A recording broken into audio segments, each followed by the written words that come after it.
Okay, I just got done counting the teeth between the rear cam and the crank, so I just marked it CRK. I put a little line on the valley here. Just like I did from the rear to the front cam, I double checked it. I counted, clockwise and then counterclockwise. So I went back and forth just to double check, just to make sure your marks are lined up. But please do this on your own vehicle. Don't take my numbers. It could be different, so just a word of caution. When you're doing your own timing belt, I know this is J Series engine for a Honda or Acura, but when you're doing your own timing belt, just double check to make sure that you have the correct, once you mark it on the cams, and then from the rear cam to the crank, count your own valleys so that you're lining up specific to your application. So don't take my numbers, okay? So use your own numbers. When counting valleys, don't use mine, and you guys should be good to go. Use your own numbers, guys. Okay, I'm going to show you the idler pulley and then the idler tensioner pulley. There's a tensioner idler pulley. That one right there is idler pulley. Idler, I can't talk today. Idler, toy boat. So I'm spinning this just to take a listen. I can't really hear it. On a bad bearing, you'll be able to hear it.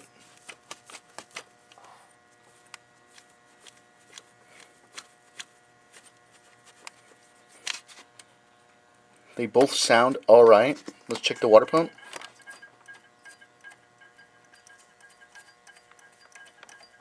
And that's the water pump spinning. I don't know. The water pump is an ASIN, so it is factory. This vehicle only has about 130,000 on it, so it is really hard for me to tell if this has been replaced or not. The bearings are coil bearings. They're stock OEM factory Honda factory bearings and Acura bearings, so I cannot tell. If somebody had come in, the only thing that was throwing me off is it had an old Gates belt on it, so I don't know. I know Gates doesn't come from the factory, so it is really hard for me to tell if this has been done recently or not. I want to say yes, just due to the fact that I don't know. I don't know. It's a crapshoot. If they had done it at a dealership, yeah, maybe. But one of the things that's throwing me off is the tensioner. The tensioner looks like it has never been changed. So maybe somebody came in here. I mean, I've seen these ASIN water pumps last, 230,000 miles. It had a bad bearing and it sounded like crap. But maybe someone came in here and just threw a new timing belt on, left the bearings alone and the tensioner. So there's really no way to tell. I mean, if the timing belt had been stock, I would say that this had never been done, but I don't know. But the bearings don't sound bad. But let's go ahead and take those off, and then we'll remove the water pump. Show you how that's done. Alright, what you guys are looking at, exposed view of that side of the engine. Like I said earlier, when the special tools, this is the long 14-17 millimeter by Genesis tools. Genius. Why do I keep saying Genesis? Genius tools, I'm sorry. The cool thing about this is 0 offset, and it has this long extended part out, so you can go ahead, like I was talking about earlier, reach in there. It's a 14 millimeter bolt.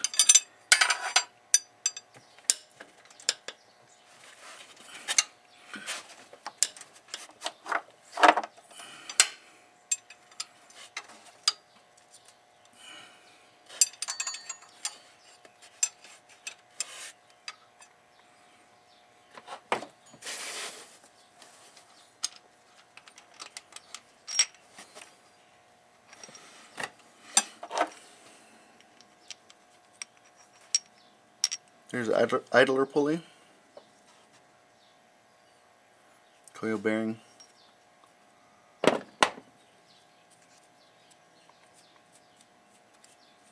nothing. I mean, it sounds fine.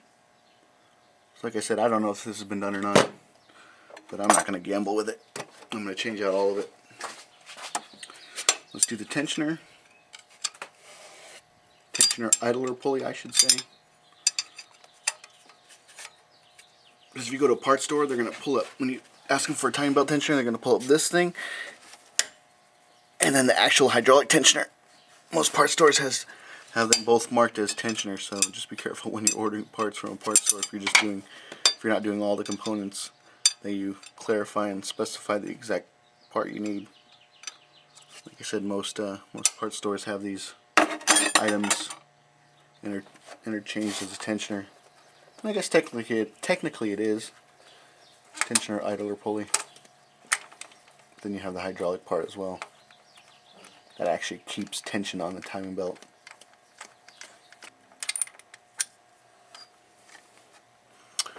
Okay, here it is. Idler pulley. Tensioner idler pulley.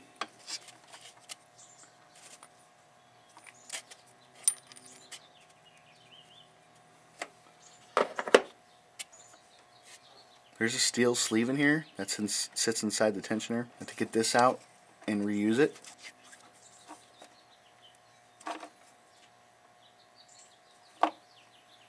Somebody has put some,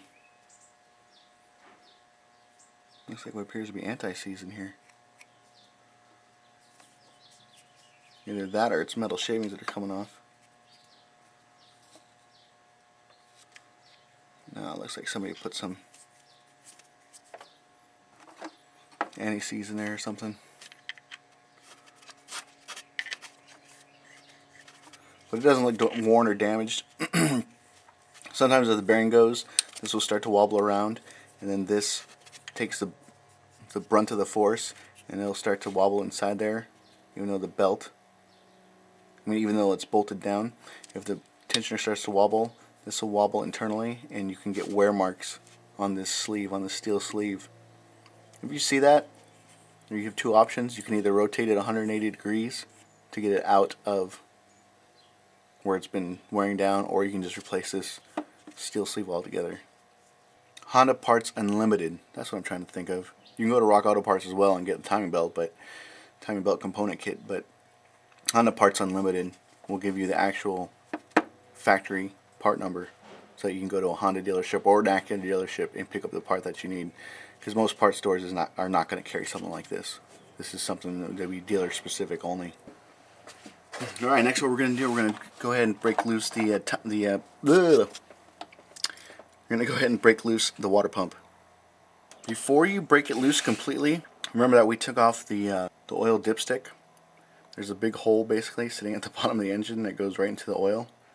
So unless you plan on changing out your oil right after you do this, go ahead and stick the dipstick back in place so that when water or coolant drains out of the water pump, it's not going right into the oil.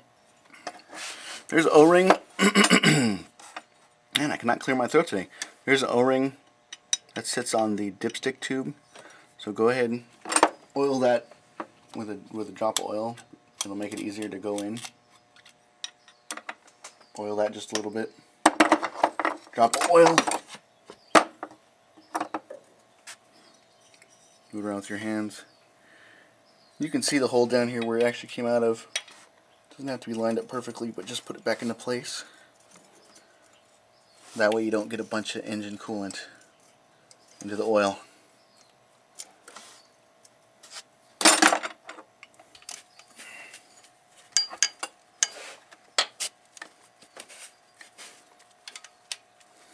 These bolts are 10mm. They're not put in there very tight at all. There is a torque specification for it. But what's really holding this thing on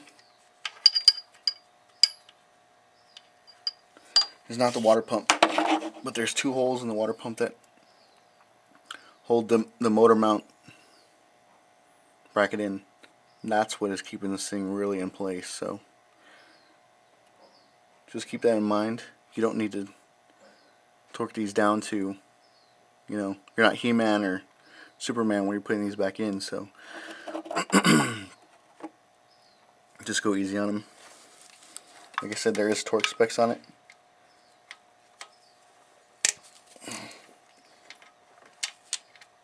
But they just need to be snug. The water pump has 5 bolts on it. And there's the 5th one right there. Before you do this, make sure you put the dipstick tube back in place so you're not getting engine coolant down into the down into oil. And also put a pan to catch the engine coolant as well, or you're gonna have a big old mess on the floor. The water pump's ready to come out. These are aluminum parts, so I don't like to take a hammer right to the pump itself. So I'll get a piece of wood, place it right there, and then tap a little bit to get it loose.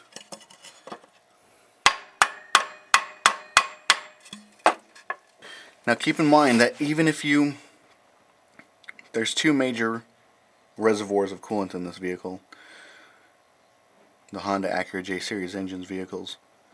Even if you dump out all the coolant inside the radiator, there's still a bunch of coolant inside the engine block. So it's really up to you whether you decide if you're going to do a whole coolant flush, then go ahead and do the radiator. But I'm just going to do the stuff inside the engine block. Let this drain out. To help this move along a little bit easier, you can pull the radiator cap off. There you go, see?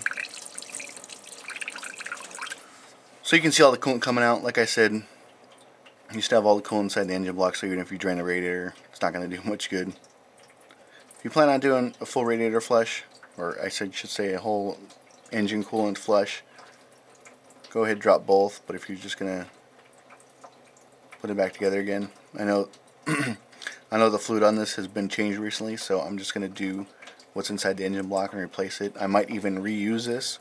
There's not too much oil and grease sitting in the pan at the end of this. If there is, then I'll just replace the green coolant.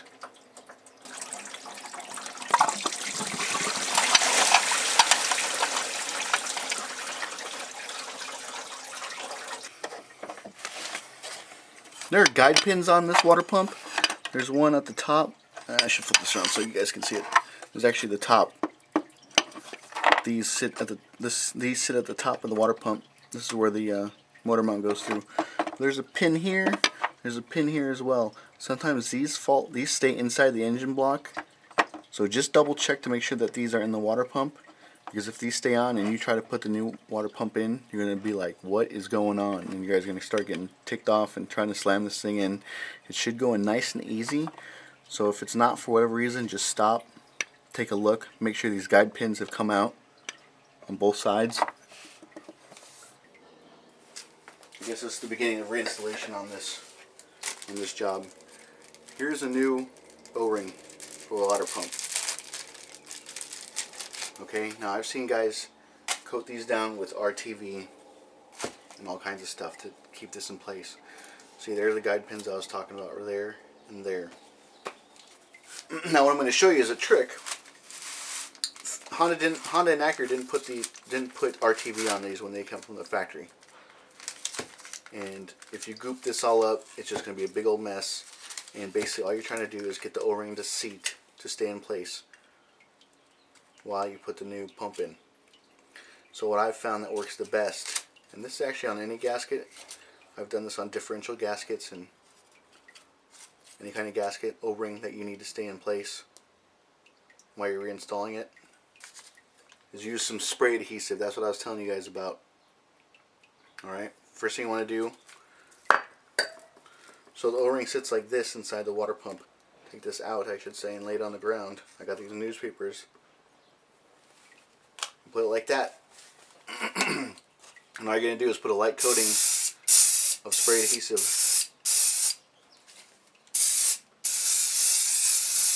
on this O-ring. Let that sit for about maybe a minute, and then flip it back over and put it on the water pump. Like I said, all you want this thing to do is keep it in place. So yeah, I can already feel that it's getting tacky. Make sure that it sits there, everything's down and good. And before you install it, just make sure, just give it a second to dry a little bit.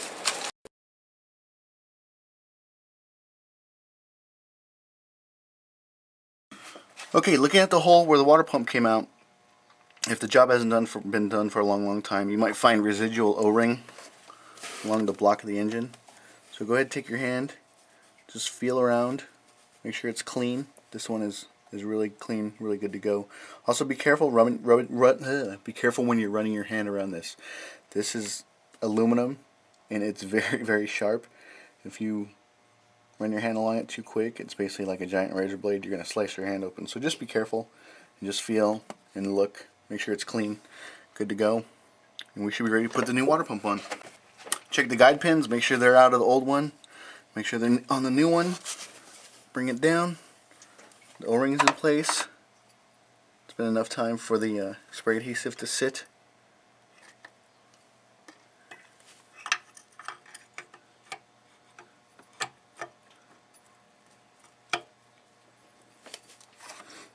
And go ahead and start putting some bolts in. I like to start with a top bolt and then a bottom bolt. That way it keeps it in place while you're doing the rest.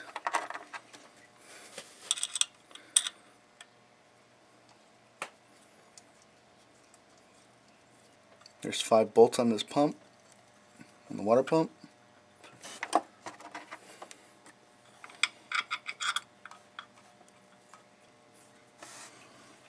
Okay, let's go ahead and tighten them up. Like I said, there is a torque spec for it, but I'm just going to tighten it up. You don't have to be Superman on these things. I'm going to go in a star pattern, like you're putting on a tire, or a wheel I should say. Just crisscross back and forth.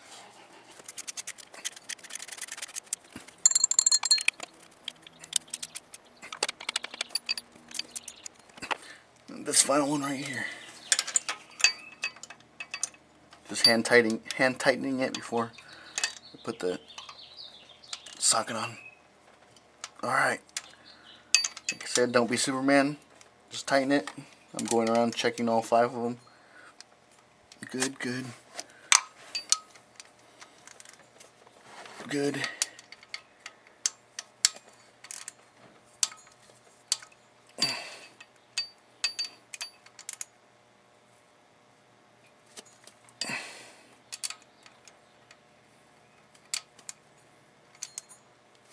And good.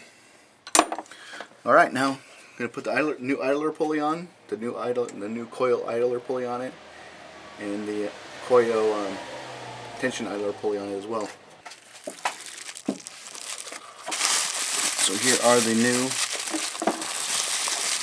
pulleys, tensioner, idler. We'll put on the new idler pulley first. I like to put a little bit of oil on the threads. Help it go in there a little bit easier. You guys are wondering what kind of oil I'm using? It's Mobile One.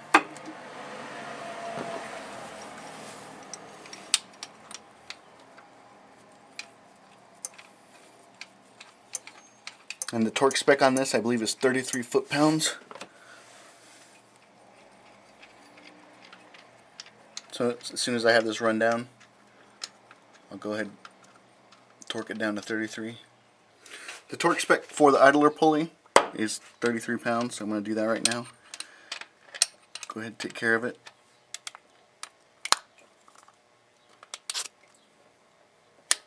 There, 33. Double check it.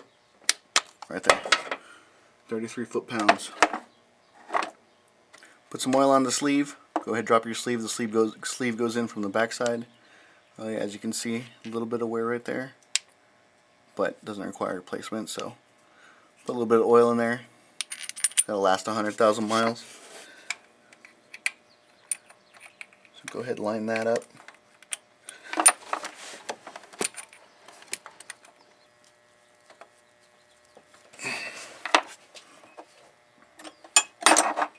Alright, go ahead and tighten this up too.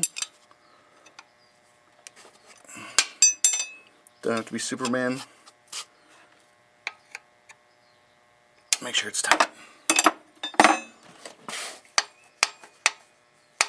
Moves really well. I'm going to reinstall the new tensioner from the top. Reason being, it's a little bit easier to get to. I removed the idler pulley just to make a little bit more room. But here's the tensioner itself.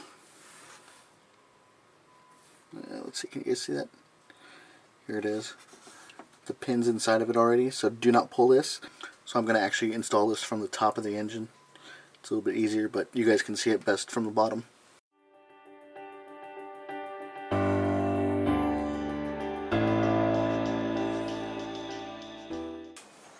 Alright, I'm going to show you now how to reset both of these tensioners.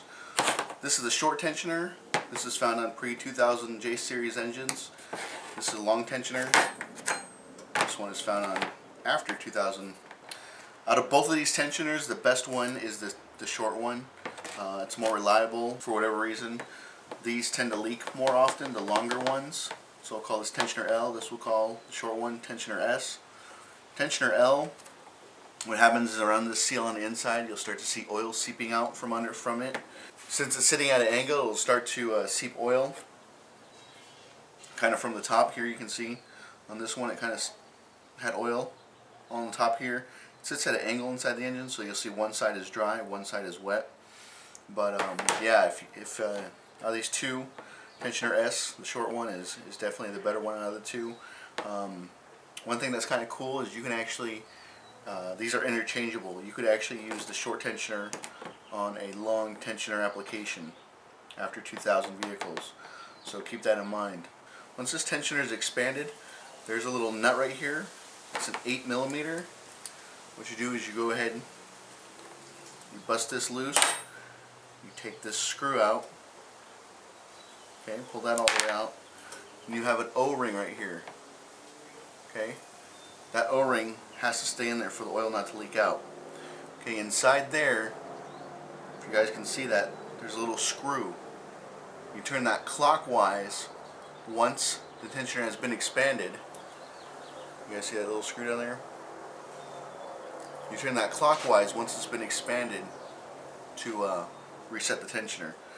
Do not try to put this into a vise. Tensioner S, don't put it into a vise, because if you put it into a vise and start cranking it down, you're just going to destroy it. The only way to reset these is to pull that screw out, turn it clockwise, and reset it. Like I said, I'll show you how to reset both of these right now. Here's a short tensioner. This clamp right here, you can buy this separately from any Honda dealership. I'll give you the part number right now.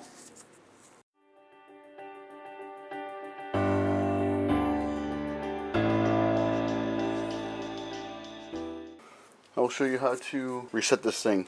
Now, out of the two tensioners, this one is the better tensioner. This is found on pre-2000 vehicles mostly. But like I said before, if you want, you guys can change over a long tensioner to a short one. They are interchangeable, so just keep that in mind. Here's tensioner S. You remove this screw to reset the tensioner. One thing to note is you need this bracket to hold the tensioner in place while you reinstall it on the engine. You can actually buy these from any Honda dealership. I think it's less than 20 bucks. So if you plan on reusing tensioner S, you don't have to buy a new assembly, because when you buy a new tensioner S, it comes with this bracket, this keeper. They actually call it a stopper, is an official name from Honda. You don't have to buy this stopper. You don't have to buy the whole tensioner just to get the stopper. You can buy the stopper independently of the tensioner. Have the stopper ready when you do this job. It'll make it a lot easier. What I'm going to do is have this Craftsman vice grip. You can buy this at any Sears. And what I'm going to do is I'm going to take it and I'm going to hold it, the tensioner, in place here right on the side. Okay, I'm going to lock that down. If I had a vise, I'd be doing it in a vise, but I don't have one. I guess maybe I should invest in one. Okay, first thing you want to do is pop this bolt loose. It's an 8mm screw. So pull that out. Be careful right here on top. Right there on top is an O-ring. Do not lose that. You need to put that back in place because there is oil inside this tensioner. You have to make sure the oil does not seep out. Okay? Now I have a handy dandy screwdriver here, the one that you guys use, most mechanics use in their pockets, on their shirts. You use these all the time. So now what you're going to do, there's a little screw in here. So in one hand, my left hand here, I'm going to take the stopper, and on the other hand I'm going to stick this into the hole here, turn it clockwise. Okay, and while I'm doing that, I'm going to put this here on the bottom, and with my left hand I'm going to push up while I'm turning on top here, turning clockwise, and as you can see it's moving the tensioner up on top, and the bracket is about to be in place. Okay, it's almost there. A little bit more. And there. Just like that. Don't get me wrong, there's a lot of tension on here. It kind of dented my bottom finger here. But, no, that's how you reset the tensioner here. So now all I'll do is put the O-ring back on. Put the 8mm screw back on.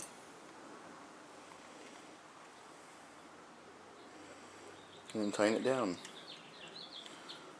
So that's how you do that. Not hard. If you had a vise, it'd probably be a little bit easier. Just as long as you can keep it in place. Make sure that's snug. You don't have to be Superman when you do this. Snug it down. Loosen it up. There you go. Your tensioner S is set and ready to be put back on the vehicle. If it looks damaged in any way or worn or just want some more confidence in it, go ahead and replace it. But this is how you reset it if you plan on reusing it.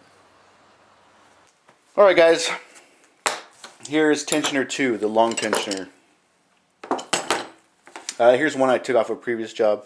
I don't know if you can see this, hopefully maybe you can. Let me grab a flashlight. Right down here, you can see it a little bit.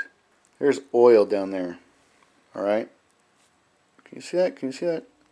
And that's what happens to these things. It leaks out on the top of the tensioner, and it renders these tensioners useless.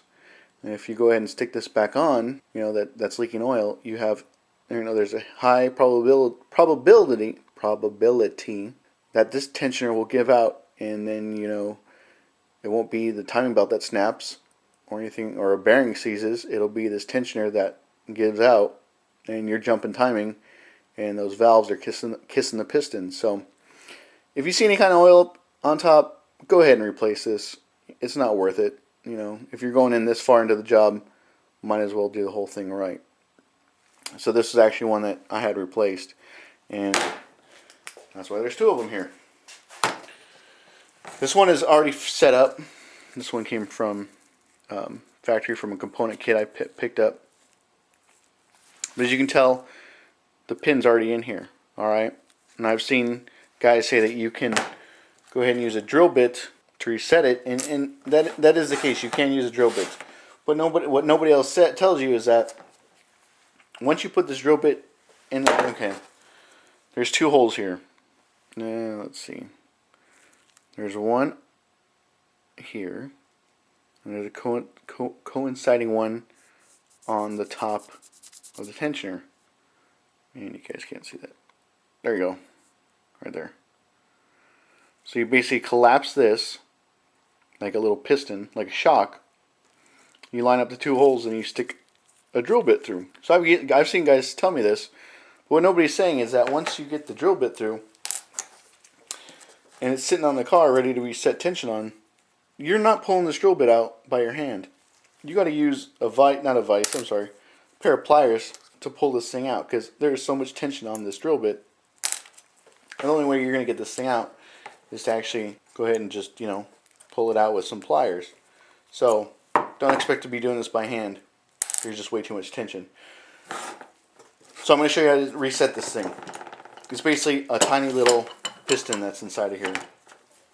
And with anything, there's oil that needs to be flown around, that flows around inside of it. So when you do this, you know, tighten a little bit, give it a rest, tighten it up a little bit more.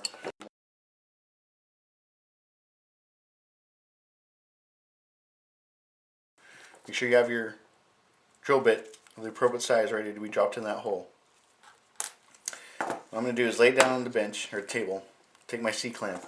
I have a piece of wood. The only reason being is that when I usually do this, it's on a C-clamp. You can also use a vise, but when I do it with a C-clamp, this part right here wants to turn, and it turns when I'm turning it, and the top of the tensioner is hitting the top of the C-clamp. It tends to turn this whole assembly in here, so when the holes should be lined up, they're not. So I go ahead and I put a piece of wood here as a spacer to stop the tensioner from turning, if that makes sense. So go ahead, start collapsing the C-clamp. And like I said, you're gonna turn a little bit, wait, turn a little bit more, than wait. It's basically a little hydraulic piston there. Oil has to flow around to get it to compress. So don't rush it. It's a little bit at a time.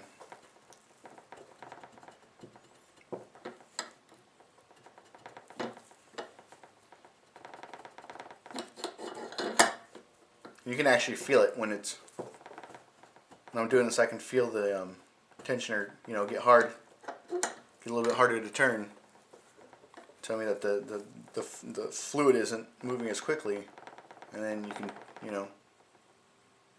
give it a second, and then it's ready to be turned a little bit more. So I am almost there. You can tell by looking at the top here. Not quite.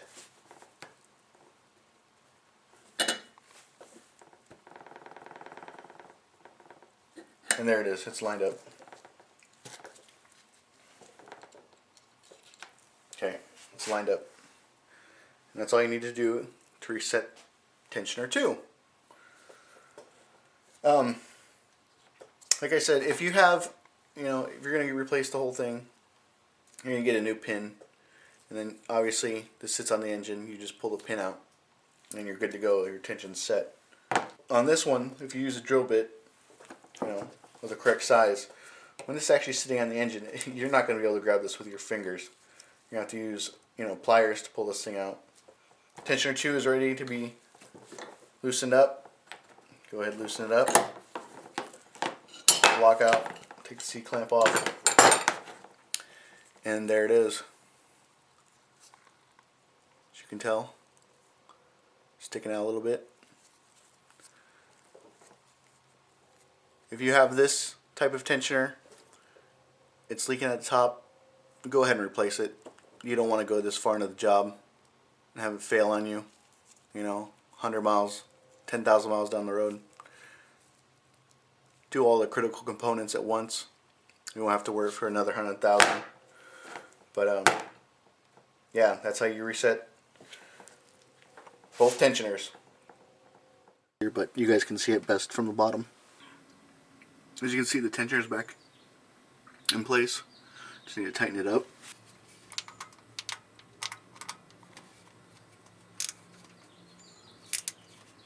You don't have to be Superman on these things. Just make it snug. I think the book calls for 9 foot-pounds.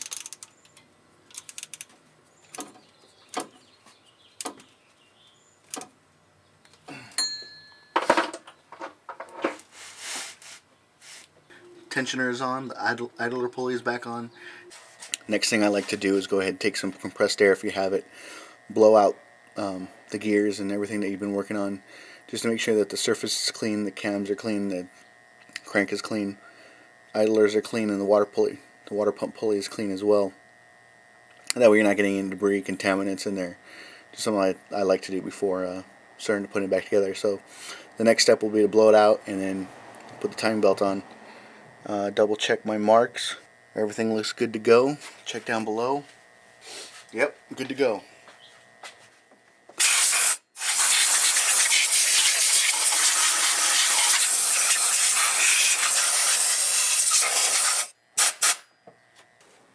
Alright, I just blew out everything. You saw the sand and dust and dirt come out of there. Now I double check my cam and crankshaft alignment marks. Everything is good to go. So I'm going to go ahead and bring in the new timing belt. So with the marks on here, it makes it a little bit easier. I'm going to go ahead and pull the oil dipstick back out. And basically what you want to do here is line up your marks that you made from the old timing belt to the new one. So there's my mark here. Here's my mark here. I'll just go ahead and start here at the front. And there's one. Guide it down past the water pump, back over to the next cam. Make sure that's good to go.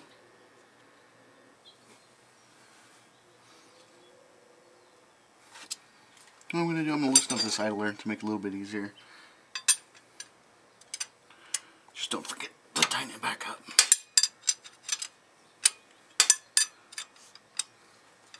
So all the marks are lining up on the two cams, except for the crankshaft. So a little bit more wiggle room to get this thing to stay.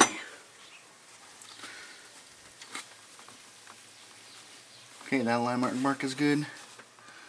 This one is right on.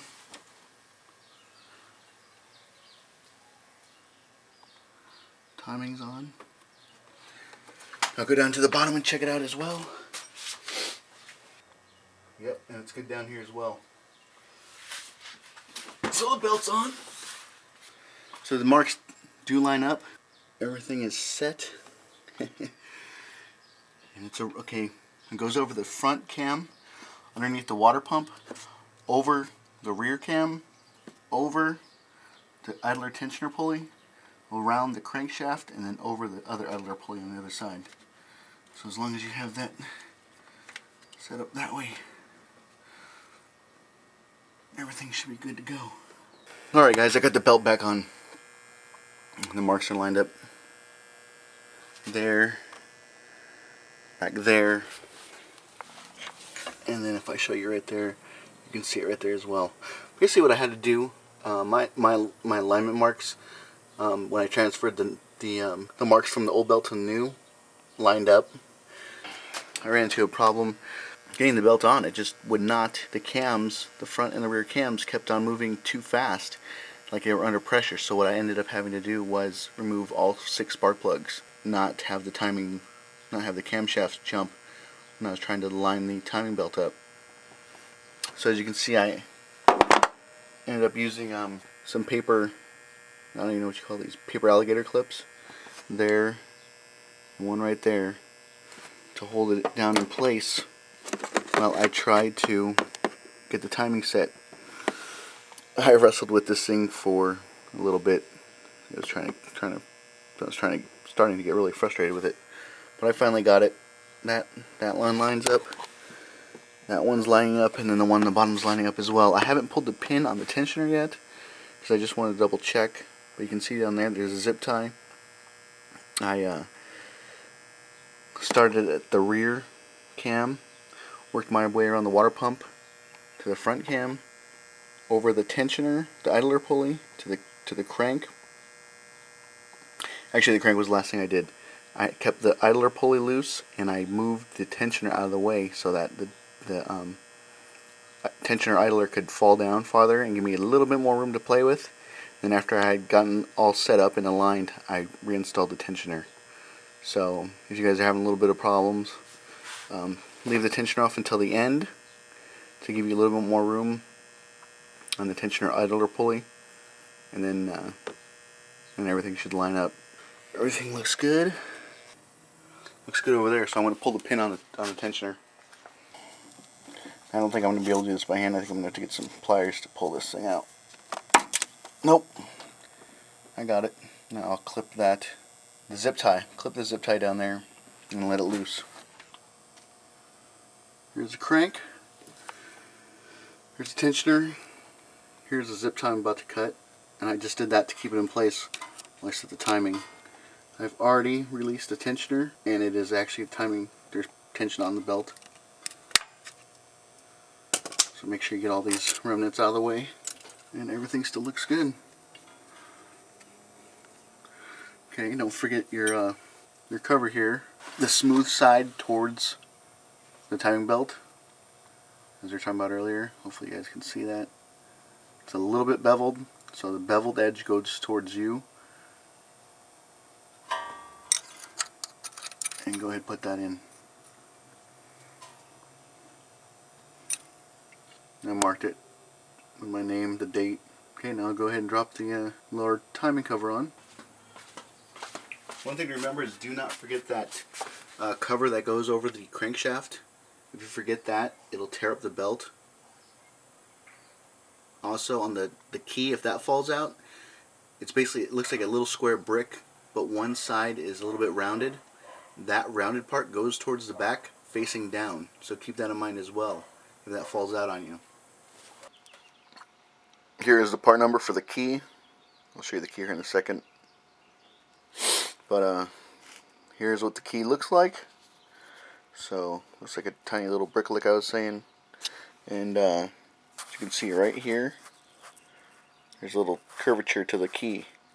This part will face towards the engine. If this is a crankcase, it goes like this, facing down. So this is toward the engine, and this side towards the wheel. Alright? I just want to make you guys aware of that. Before you put the lower cover on, make sure you put the motor mount, the engine side motor mount on. It sits behind all three covers. So go ahead and put that on before you fasten up the lower cover. I have the lower cover sitting there in place. It's not bolted on yet. Just hand tighten it. Alright, it's on there. I'm going to go ahead and go underneath, button everything up.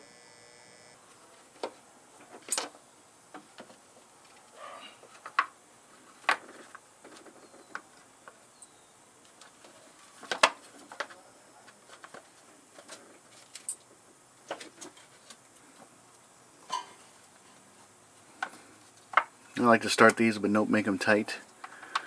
You'll want to finally tighten them down once all of them are started and in there. Just because if you need to move the cover around a little bit, wiggle it, give you some wiggle room to actually do something in there, and they're all tight, then you're not going to be able to wiggle it around. So just keep that in mind. Best bet is start these by hand. Don't start them with a gun or a wrench or anything, because if you go ahead and if you cross, that's how you could easily cross thread these. Then you'll be in a world of hurt, a world you don't want to be in. So now go ahead and tighten up all the bolts on the lower cover. There's 4 down here.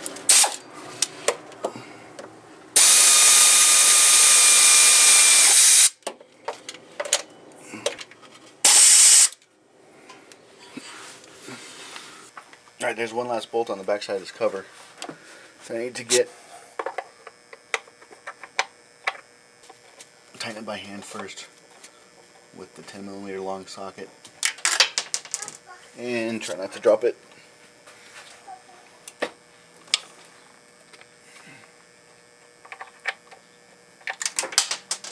Are you kidding me?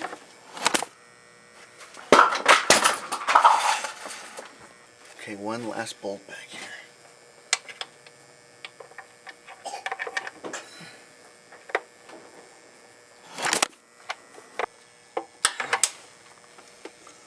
Whew, what a hassle. What a hassle to get that on. Next thing you need to do is make sure the motor mount on the engine side is tight, so that's a 14mm. So go ahead and I will tighten this up. Tighten it by hand first. Keep doing that.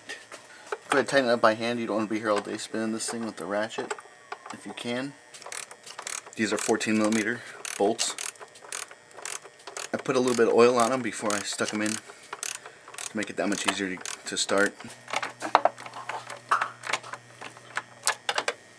For the lower one, I'm going to use a ratcheting gear wrench. Okay, that's secure. Now I'll move on to the two top timing belt covers.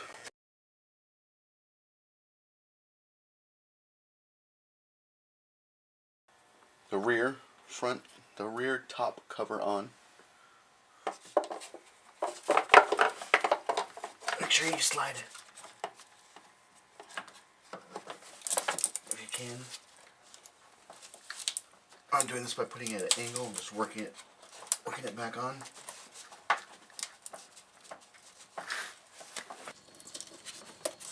Alright, get the wiring harness back in, lift it up a little bit, and then slide it down to the bottom cover. It locks in place that way.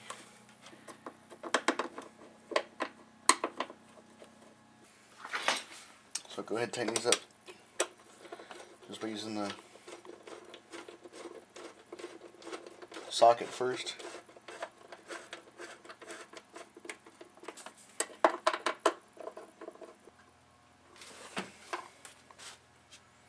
Alright, those are all started, tightened down. So I'll go ahead and run them down real quick.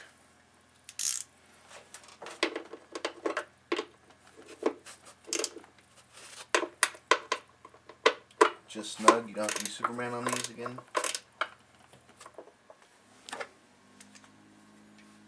Each top cover has 5 bolts. The one on the bottom has 7. Okay, there's the rear cover. Here is the front top cover.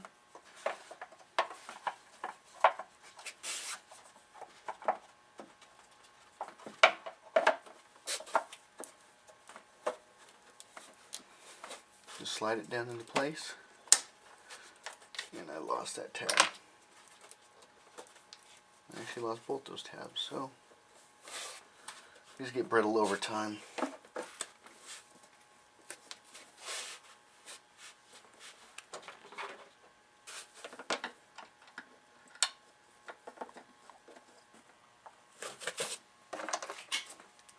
Don't forget the ones that are in the middle of the covers as well.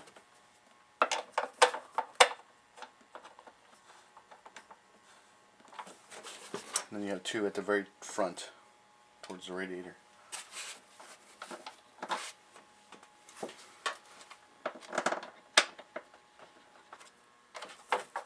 Go ahead and run these down by hand first and then finish up with the 1/4" ratchet.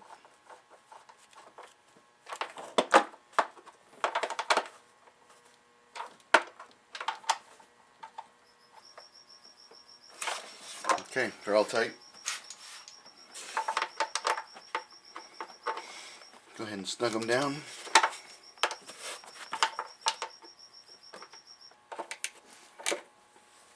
Alright, those are all snug.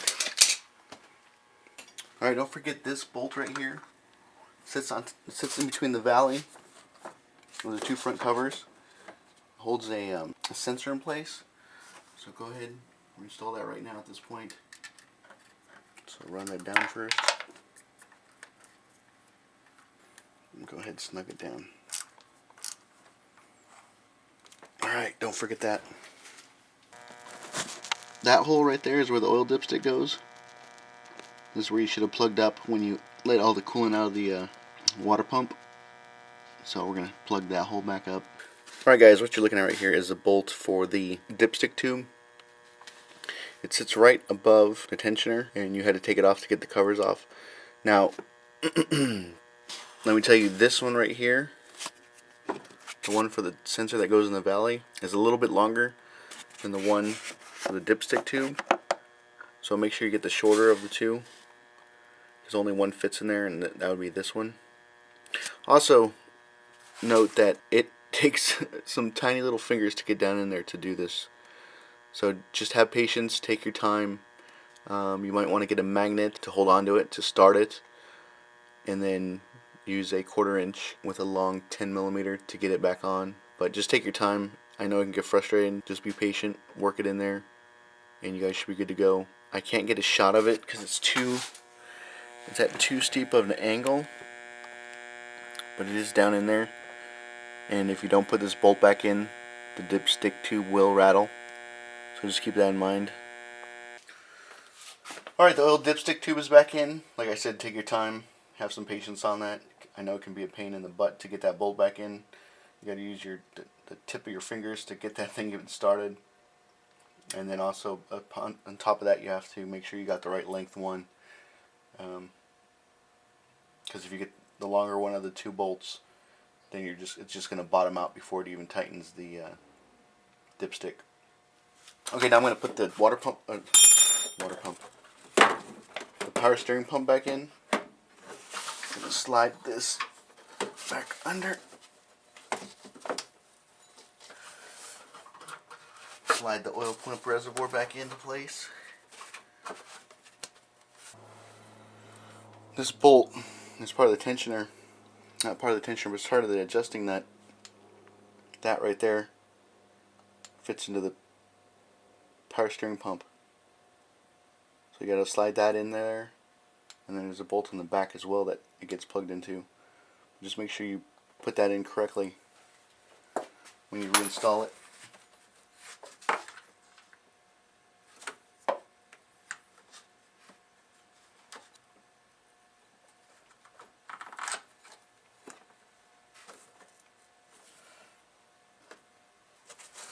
Alright, go ahead and reach down in there. Okay, that's on.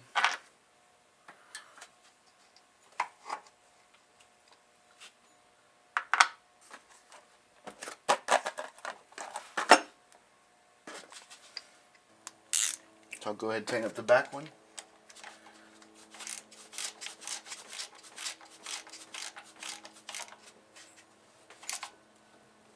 And tighten up the nut as well.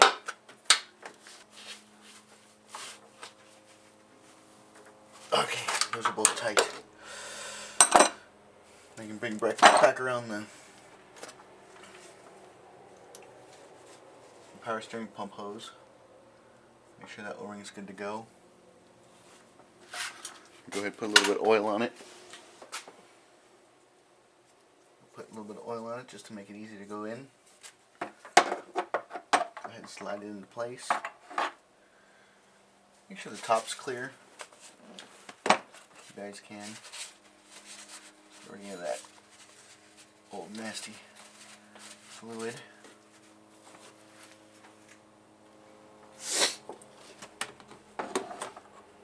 And go ahead and set it in place. Put the two bolts in. And snug those down.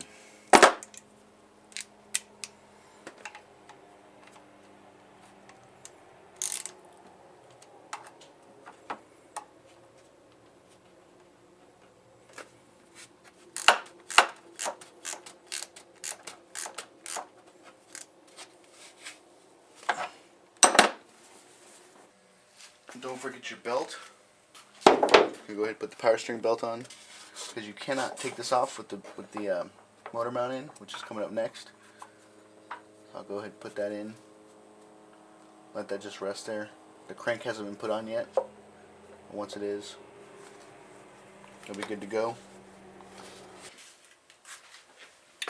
Okay, next thing I'm going to do is I'm going to put in the motor mount.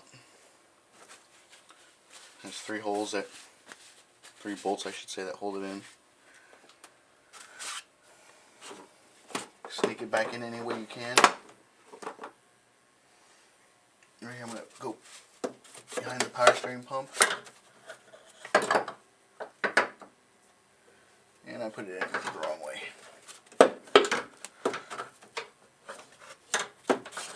Okay, there we go. So flip that back around. Okay, that sits in there.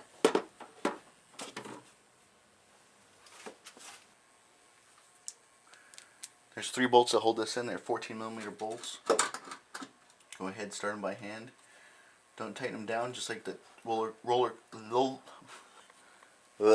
just like the lower cover. You got to keep them loose, just in case you need to move the mount around a little bit.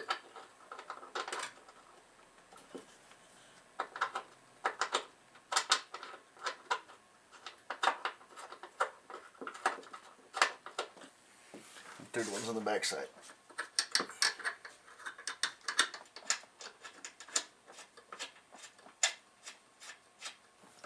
There's the back one.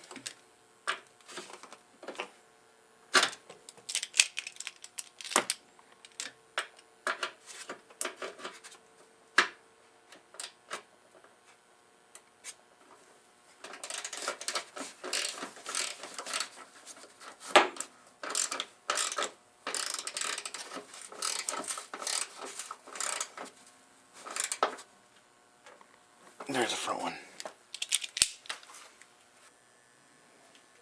Alright, what I did there, I just installed the bracket from the engine mount to the motor mount. Or not to the motor mount, but to the mount for the engine mount that sits on the side of the engine. I'm going to go ahead and run these bolts down.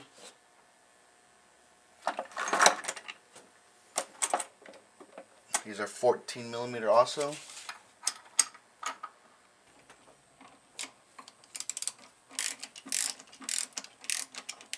Okay, get those started.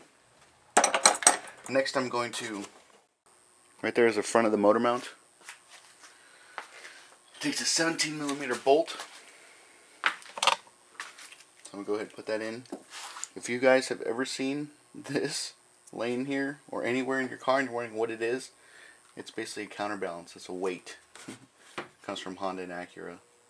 They put it on there. I don't know if it makes much of a difference.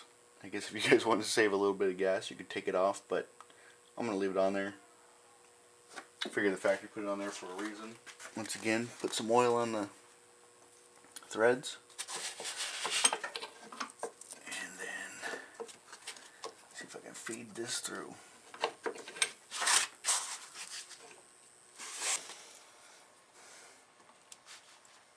Okay, the motor mount is back in place. Just trying to clean up where the power steering fluid leaked out a little bit, and just trying to clean the side of the engine compartment to get that picked up a little bit, just in case there is a leak in the future. Somebody will be able to spot it pretty easily. And then I'm putting the power steering reservoir back into place as well. Alright, what I'm going to do next is tighten down the motor mount on the engine side. I know you can't see it because it's blocked by the power steering pump hose, but it is there. Just two 14mm bolts that need to be tightened down, so let's go ahead and do that.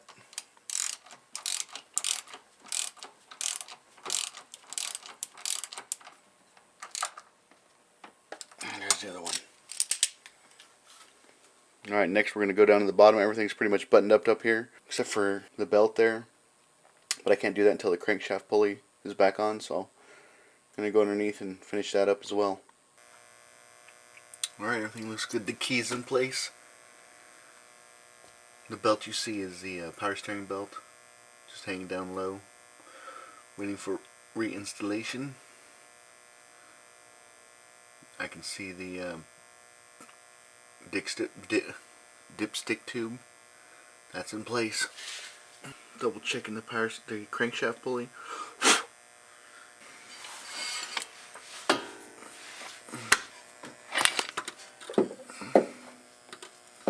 Just line the keyway up with the key there.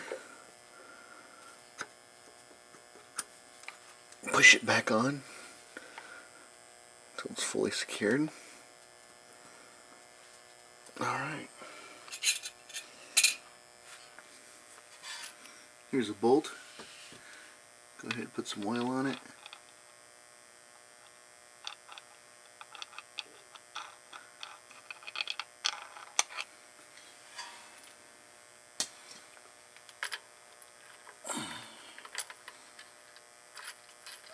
Go ahead and tighten it all the way down by hand. Okay. I'm going to bring in the tool to lock it down. It calls for like 181, I believe, foot-pounds of torque, but I'm not going to do that. All I'm going to do, I'll bring the tool in. Remember, it's righty-tighty, lefty-loosey. So go ahead, hold that there. for your 19mm.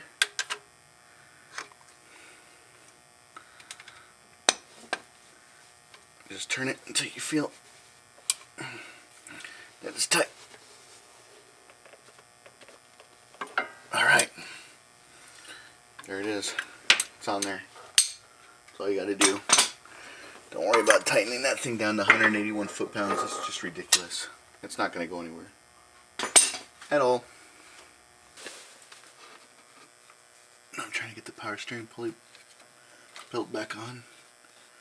So guide that up. And then bring it around on top.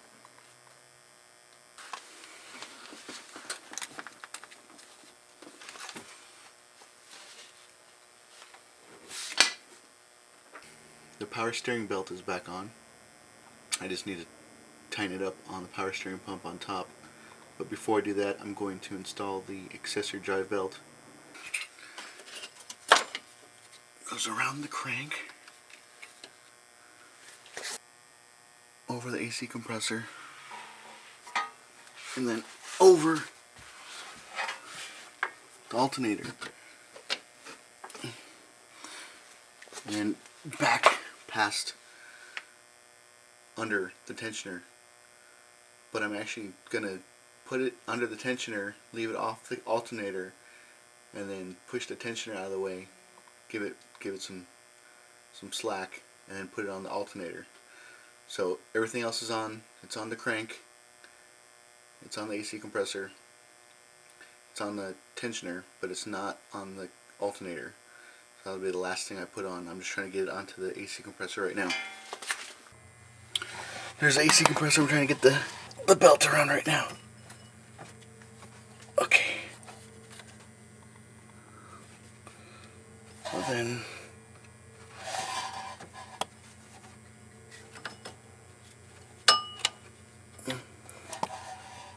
oh man, I overshot it. Okay. There we go, that looks good. Alright, there's the tensioner. Okay, everything else is on except for the AC compressor, for the alternator. So I'm going to take the tension off the tensioner right now and slip it over the alternator. I don't think I can record this and do it at the same time, so that's what I'm about to do. Everything else is on. It's on the AC compressor, it's on the crankshaft, it's under the idler, but it's not on the alternator. That's the last thing I'm going to do. I'm going to release the tension on the tensioner and then bring it up over the alternator once that tension is released. But I can't. If I had somebody else filming this, I could do it, but I have to put the camera down, and it's a two-hand job right now. But that's what I'm going to do, so you guys know exactly what to do, putting this belt back on. Alright, I'm going to do it right now. I'll be right back. Alright, I got everything else on. Have both belts on. Like I said, I did everything for the accessory drive belt. I put everything on except for the alternator. Took tension off the tensioner and just slipped it over the alternator. I used this tool right here, the long 14-17mm zero offset wrench by Genius. This thing's a lifesaver. So I'm going to go ahead and run this down, set tension on the power steering pump.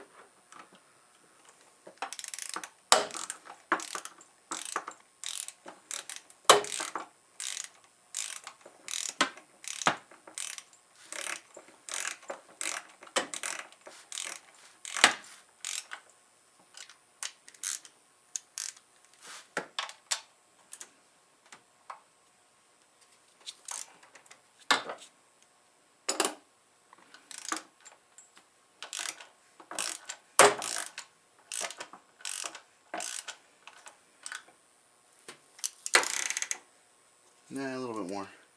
You don't want to kill this thing, but you don't want it super loose either.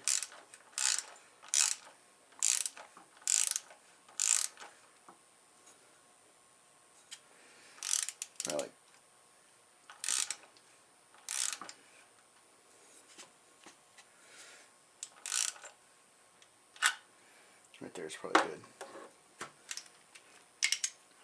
I'll go ahead and tighten up the back bolt, and that should lock everything down.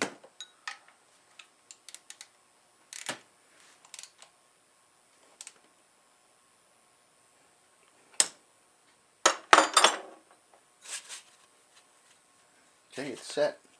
Now if you do this and if somebody does this for you, you do this, and all of a sudden your power steering pump starts making noise, realize that this might be way too tight, putting undue pressure on the bearing. So that's why you're hearing the noise. So if you've just done this, or any service involving the power steering pump, whether it be the belt, timing belt, you gotta take this off for whatever reason. If you do that service and this thing starts making noise, double check how much tension is on this belt. There might be way too much tension. So, all right. What else is there to do? Button up the lower splash guard. I gotta put the spark plugs back in, but I'm not going to show you that because I showed that to you on a different video.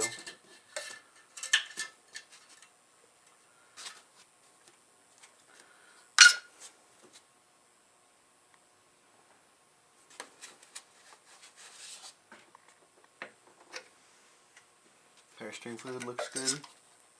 I'll have to check that after it starts running a little bit. And I'm going to have to check the level of the radiator fluid as well.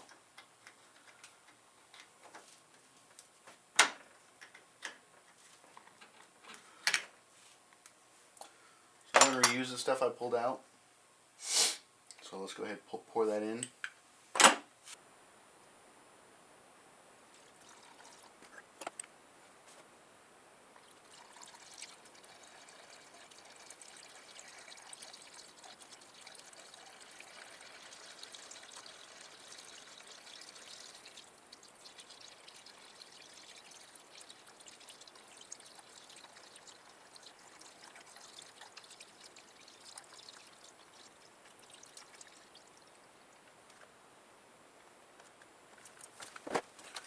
Okay, that was all the coolant that came out of it that I could recover. I think it's going to need more than that. But what I'm going to do is I'm going to get this thing running and drive it around for a day. And then double check the coolant in the radiator and then the reservoir bottle as well. And that should burp the system. One more thing I need to do and it should be ready to fire it up. Okay, everything's back in place, so I'm going to test fire this thing right now. We'll know right away whether it's out of timing or not.